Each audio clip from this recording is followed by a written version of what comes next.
ఆదాయానికి మించి ఆస్తుల కేసులో నీటిపారుదల శాఖ ఈఎన్సీ హరిరామ్ను ఏసీబీ రెండో రోజు విచారించనుంది. మరింత సమాచారం మా ప్రతినిధి పవన్ ప్రత్యక్ష ప్రసారం ద్వారా అందిస్తారు. ఆదాయానికి మించి ఆస్తుల కేసులో అరెస్ట్ అయినటువంటి నీటిపారుదల శాఖ ఈఎన్సీ హరిరామ్ను ఏసీబీ అధికారులు ఇవాళ రెండో రోజు విచారించనున్నారు. ఇప్పటికే ఏసీబీ కోర్టు అనుమతితో అయితే నిన్న ఏసీబీ అధికారులు ఆయనను విచారించారు. ఈ విచారణలో ఆయన సరిగ్గా స్పందించినట్టుగా కూడా మనకు సమాచారం అందుతుంది. ఏసీబీ అడిగే ప్రశ్నలకు గత నెల 26వ తారీఖున ఆదాయానికి మించినటువంటి ఆస్తుల కేసులో నీటిపారుదల శాఖ ఈఎన్సీగా ఉన్నటువంటి హరిరామ్ నివాసంలో అయితే షేక్పేటలో ఉన్నటువంటి ఆయన నివాసంలో ఏసీబీ అధికారులు పెద్ద ఎత్తున సోదాలు చేసి పలు కీలక పత్రాలు సేకరించారు. ఈ క్రమంలోనే ఆయనను మరుసటి రోజు అరెస్టు చేసి జ్యుడిషియల్ రిమాండ్కు తరలించారు చెంచల్గూడకు. అనంతరం ఆయనను పూర్తి స్థాయిలో విచారించాల్సి ఉన్నందున అయితే పూర్తి స్థాయిలో అతన్ని విచారించాల్సి ఉన్నందున కస్టడీకి కోరుతూ కూడా పోలీసులు కోర్టులో పిటిషన్ దాఖలు చేశారు. దీనిపై కోర్టు అయితే 5 రోజుల కస్టడీకి హరిరామ్ను 5 రోజులు కస్టడీకి ఇచ్చేందుకు అయితే అనుమతించింది. ఈ క్రమంలోనే నిన్న కస్టడీకి తీసుకున్నటువంటి ఏసీపీ అధికారులు అయితే లోతుగా విచారించేందుకు ప్రయత్నించారు. అంటే ఆదాయానికి మించి కూడబెట్టినటువంటి ఆస్తుల వ్యవహారంలో ఆయనకు వచ్చినటువంటి ఆదాయం ఎంత, ఉన్నటువంటి స్థిర చిర ఆస్తులు ఎన్ని, దీనికి సంబంధించినటువంటి నిధులు ఎలా సమకూరాయి ఏంటి అనే పూర్తి వివరాలను కూడా ఏసీబీ అధికారులు రాబట్టేందుకు ప్రయత్నించినప్పటికీ కూడా ఏసీబీ అధికారులు అడిగేటువంటి ప్రశ్నలకు ఈఎన్సీ హరిరామ్ సరిగ్గా స్పందించినట్టుగా కూడా మనకు సమాచారం అందుతుంది. అయితే ఇవాళ రెండో రోజు ఆయననైతే విచారించనున్నారు. మరోపక్క ఆదాయానికి మించి ఆస్తుల కేసులే కాకుండా, అంటే ఆదాయానికి మించి ఆస్తులు కూడబెట్టడమే కాకుండా కీలకమైనటువంటి పోస్టింగ్లను గుప్పిట పట్టడంలో కూడా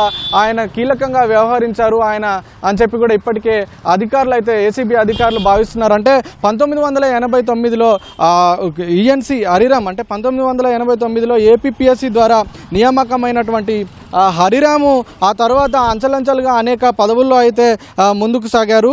అంటే 1989లో ఏపీపీఎస్సీ ద్వారా నీటిపారుదల శాఖకు తొలిత ఏఈగా ఆయన నియామకమయ్యారు. ఆ తర్వాత డిఈగా కావచ్చు, ఈఈగా కావచ్చు, ఎస్సీగా కావచ్చు, సిఈగా కావచ్చు, ఈఎన్సీగా పదోన్నతులు పొందారు. అయితే 2016లో కాళేశ్వరం కార్పొరేషన్కు ఆయన డైరెక్టర్గా బాధ్యతలు స్వీకరించారు.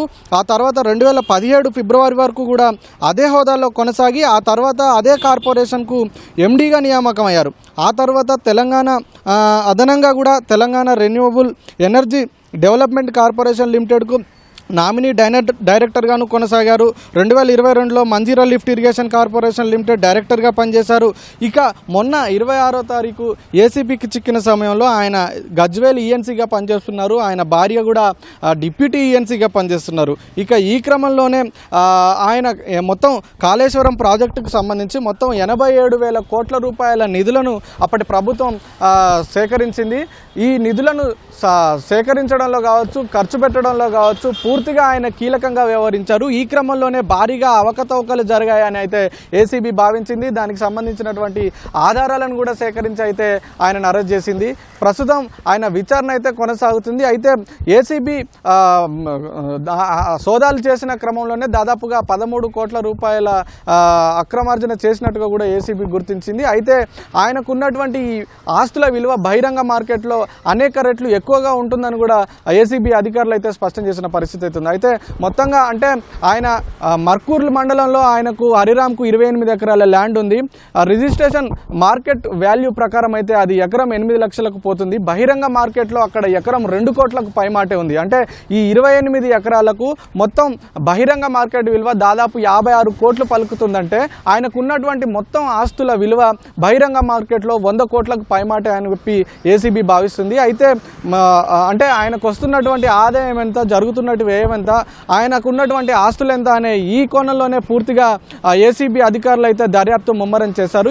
నిన్న మొదటి రోజు ఆయనను విచారించారు. ఇవాళ రెండో రోజు విచారించనున్నారు. ఈ మొత్తం 5 రోజుల పాటు కస్టడీ పూర్తయిన తర్వాత అయితే అధికారులు ఆయనకు సంబంధించి పూర్తి ఆస్తులు, స్థిర చిరాస్తులు ఎన్నున్నాయి, ఎక్కడెక్కడ అవినీతి జరిగింది ఏంటి అనే పూర్తి వివరాలపై అయితే ఒక స్పష్టత వచ్చే అవకాశం ఉంది. ఈ క్రమంలోనే హరిరామ్పై ఏసీబీ కేసు నమోదైన అనంతరం అయితే నీటిపారుదల శాఖ ముఖ్య కార్యదర్శి హరిరామ్ను సస్పెండ్ చేశారు.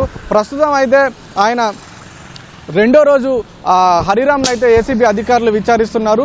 5 రోజుల పాటు కూడా ఏసీబీ అధికారులు హరిరామ్ను విచారించనున్నారు. ఈ విచారణ పూర్తయిన తర్వాత అయితే తిరిగి ఆయనను చెంచల్గూడ జైలుకు జ్యుడిషియల్ రిమాండ్కి అయితే తిరిగి తరలించనున్నారు.